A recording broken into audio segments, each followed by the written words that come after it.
Well, a lot of us are dry right now, but we have had some showers and storms in parts of the state since earlier this morning. I know we woke up and it was just cloudy. The clouds were low. It was a low deck and we had just showers that didn't seem to want to stop. It's all because we've had this little area of low pressure. You can see the spin there. It is now moving just north of the Red River, but we still have some rain bands associated with it, and they are still in parts of North Texas, but they continue to weaken and fall apart as they shift off to the north and east. So here's a few showers just southwest of Canton. Those are lifting to the northeast. We had one shower in Dallas County. It basically disappeared right over Mesquite. And then we've had a couple of showers west of Gainesville, but it also looks like those are currently falling apart. The rest of this evening, it looks for the most part pretty dry, but we could still see maybe an isolated shower or two pop up late this evening and overnight tonight. This is going to be 10 o'clock and it's still trying to show some showers well south of the Metroplex. Overnight tonight, we're going to keep the clouds around, maybe a 10 to 20% coverage of isolated showers.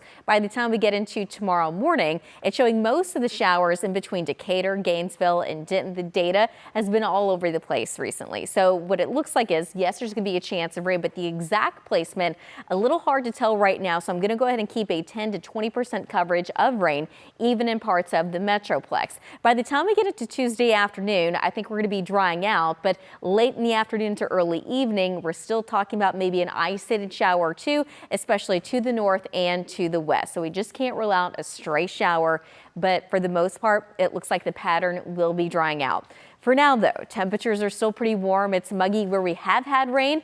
It's a big difference. 77 degrees in Sherman, 77 in Gainesville, 89 in downtown Dallas, 87 in Terrell, and 90 degrees right now in Fort Worth.